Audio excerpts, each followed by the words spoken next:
বড়মা বড়মা মানেই বিশ্বাস। বড়মা বড়মা মানে যেখানে নেই কোনো ধর্মের বেড়াজাল, যেখানে সকল প্রকার মানুষ একত্রিত হয়ে ছুটে চলে আসেন বড়মার আশীর্বাদ পেতে। মায়ের কাছ থেকে কোনোদিনই কেউ খালি হাতে ফেরেননি আজ পর্যন্ত। তাহলে চলুন আজকে আমরা বড়মার অলৌকিক কাহিনী সম্পর্কে জানি। সাধারণ বাড়ির রক্ষাকালী থেকে জনসাধারণের বড়মা হয়ে ওঠেন এই দেবী।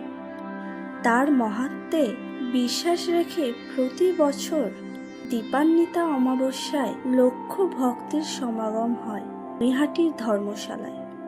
প্রথমে ভবেশ চক্রবর্তীর বাড়ির ছিল এই পূজা। ছোট করেই এই পূজা করতেন কালী সাধক ভবেশ। 21 বছর বয়স থেকেই তিনি রক্ষাকালীর পূজা করতেন। প্রথমে এই দেবীর নাম ছিল ভবেশকালী, পরে এই পূজা হয়ে ওঠে জনসাধারণের। ভবেশ চক্রবর্তী একবার তার 4 বন্ধুর সাথে শান্তিপুরের রাসের মেলা দেখতে গিয়েছিলেন। সেখানে বিশালাকৃতি রাধাকৃষ্ণের মূর্তি দেখে চমক লেগে যায় তার, কিন্তু তিনি অবস্থাপূর্ণ ছিলেন না। অথচ বড় কালী পূজার কথা মনে মনে ভেবেও ফেলেছিলেন তিনি। সেই সময় তার কিছু বন্ধু এগিয়ে আসেন এবং যথাসম্ভব সাহায্য করেন। তখন থেকেই বিশাল উচ্চতার এই কালী ভবেশকালী থেকে বড়মা নামে প্রতিষ্ঠিত হন। বড় মায়ের পূজা সর্বজনীন হলেও পূজার জন্য 1 পয়সাও চাঁদা নেন না উদ্যোক্তারা, বরং না চাইতেই ভক্তরা উজাড় করে দেন বড়মাকে। এই মুহূর্তে বড় মায়ের লকারে গচ্ছিত রয়েছে প্রায় 100 ভরি সোনা ও 200 ভরি রূপার গহনা। এছাড়াও মানত অনুযায়ী শাড়ি, ভোগের সামগ্রী, আলতা, সিঁদুরে ভরে যায় বড় মায়ের ভাণ্ডার, এবং প্রতি বছর এই ভাণ্ডার ক্রমেই বাড়ছে। স্বর্গীয় ভবেশ চক্রবর্তী ছিলেন বৈষ্ণব, গলায় কণ্ঠী ধারণ করতেন তিনি। তাই শাক্ত মতে নয়, বড় মায়ের পূজা হয় বৈষ্ণব মতে।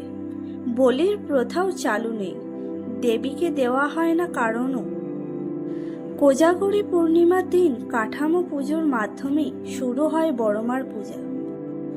নৈহাটির বড় মায়ের রূপ নয়নাভিরাম। মূর্তির উচ্চতা 21 ফুট বা প্রায় 14 হাতের। কথিত আছে দেবী তার সন্তানদের কষ্ট দেখতে পারেন না, তাই ভক্তরা কিছু চাইলে সেই আন্তরিক প্রার্থনা বিফলে যায় না। মনোবাসনা পূরণ হলে ফের ভক্তরা ফিরে আসেন। গত বছর 101 বছরে পা রেখেছেন মায়ের পূজা। এবছর মাকে নিবেদন করা হয়েছে রূপার ঘট ও চাবি।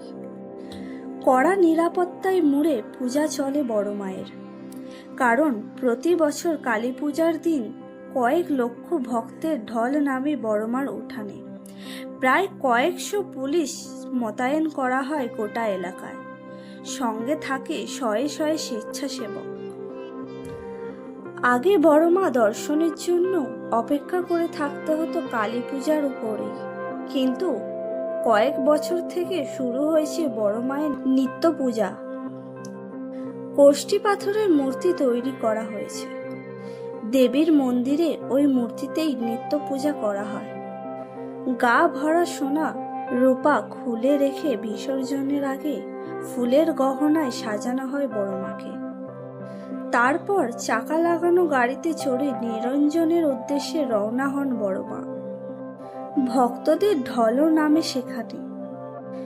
বড় মায়ের বিসর্জনের পর শুরু হয় অন্যান্য প্রতিমার নিরঞ্জন। ভিডিওটি ভালো লাগলে চ্যানেলটিকে সাবস্ক্রাইব করবেন এবং আরও নতুন নতুন ভিডিও পেতে আমার চ্যানেলটিকে লাইক করবেন।